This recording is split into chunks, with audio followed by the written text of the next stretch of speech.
Hi everyone, welcome back to another episode of Notes from the Waiting Room. My name is Marisela, and in this series, I talk about what the Lord is teaching me during my waiting season. And today, I want to talk about choosing joy. I realized recently that I was trusting God, but I just had a really bad attitude. And maybe you get where I'm coming from. Maybe you're waiting, you're praying, you're still showing up, but like your attitude sucks. You're not really like delighting in the Lord, and that's where I've been. I was reading my devotional this morning, and this kind of inspired the entire episode. It says, living well is both a discipline and an art.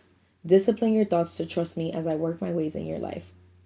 Sometimes I feel like we want to wake up one day and just be these like joyous beings, or we just expect joy to happen to us. But Jesus says in John 15:11, he says that his joy may be in us and that our joy may be complete.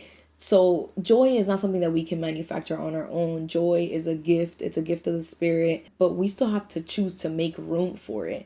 And so today I want to share four practical ways on how I am choosing joy in this waiting season, because what I'm learning is that choosing joy is not just pretending everything is okay, but it's choosing small practical ways every day to come into agreement or to come back into agreement with God. The first practical way I'm learning to choose joy is by asking myself what went well today.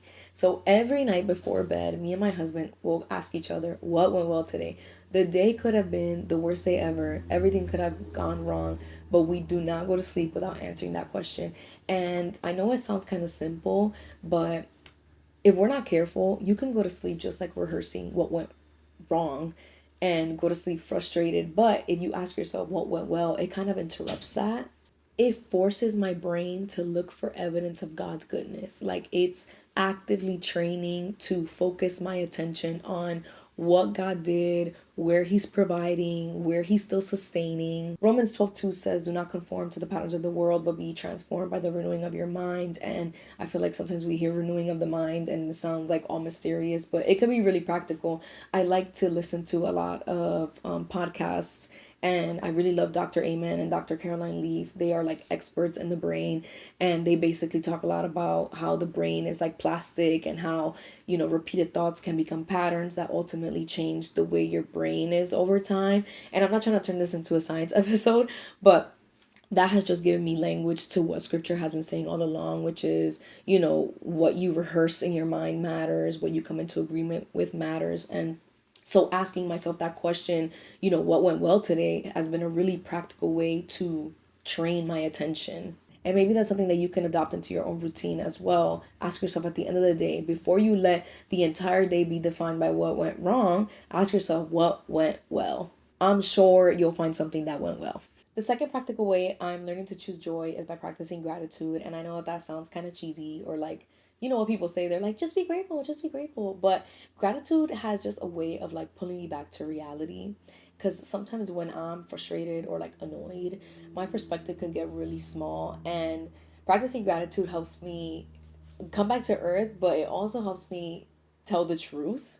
And I think that matters because gratitude is not something that you have, it's something that you practice. It's almost like a posture you return to, because when I'm not practicing gratitude, I can overlook so much, especially in a waiting season, because without gratitude, you could just be hyper focused on like what you don't have, you know, the job you're waiting for, the answer you don't have, the clarity you don't have. So gratitude helps me see that like the lack is not the full story. That God is still moving in different places. I just need to direct my attention back to it. Gratitude might not erase the waiting, but at least it keeps it from becoming the only thing that I do see.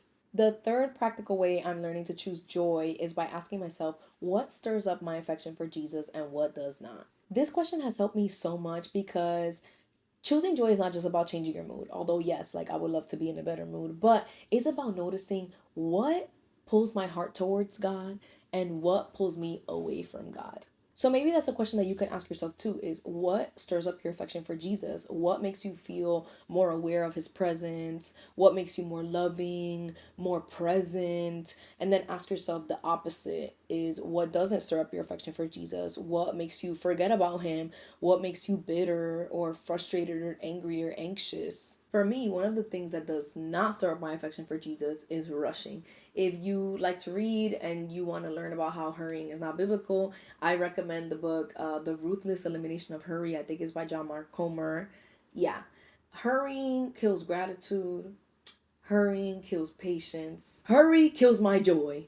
It just makes me feel like I don't have time to enter the goodness of the moment. Like, it just makes me feel like I can't be present, like I'm just on to the next thing. It doesn't make me gentle, it doesn't make me loving. So since I know that rushing gets me off balance and doesn't stir up my affection for Jesus, I can notice that and then put systems in place to help me avoid rushing as much as I can, or so that I'm not always rushing. So this might look like giving myself more time in the morning to get ready, or putting a little wind down routine in place so I could do my skincare, or like slowly making a cup of coffee, stuff like that. And I don't do it perfectly, like sometimes I'm still rushing, but I'm learning that if I know that something consistently pulls me away from my peace, I can't act surprised when it pulls me away from my peace. Because if you want to be more joyful, more present, more aware of God's presence, more loving, then you have to be conscious of the rhythms around you, like the rhythms that do push you towards being this person, but also the rhythms that are forming the opposite in you. And for you, it might not even be rushing. It might be certain conversations or certain people or certain content that you're consuming that just doesn't make you feel good. And so the point is not to copy me, but to ask yourself the same question: what stirs up your affection for Jesus and what does not? And once you have that answer, choose the things that pull your heart towards Him. Make time for those things, make room for those things, practice those things, and just continue to return to those things. The fourth practical way I'm learning to choose joy is by going on worship walks. I think that worship is one of the ways that we fight for joy. When I worship while I'm feeling frustrated, annoyed, you already know, I am choosing to declare that God is still good even if my situation isn't. Again, we're not pretending that everything is fine. We're just choosing what gets the loudest voice. And that's one of the reasons that I love going on worship walks. I will go out, put my headphones in, walk with my dogs, put my favorite worship songs, and I let worship be the loudest voice. I let worship drown out whatever I'm thinking and whatever's in my heart. There's one story about worship that is very encouraging to me, and it's in 2 Chronicles 20, and it's when Judah goes against this army, and they're like completely outnumbered. Like, odds are slim. There's so many people. They look like they're gonna lose. And King Jehoshaphat, he prays and he says, "We're totally outnumbered. We don't know what to do, but our eyes are on you." Like he's praying to God. And the Lord answers through a prophet, and the prophet says, "This battle is not yours, it belongs to the Lord." King Jehoshaphat, he puts the singers at the front line, which makes no sense because you would think that you would put like your strongest men at the front, but no, he puts the singers in the front.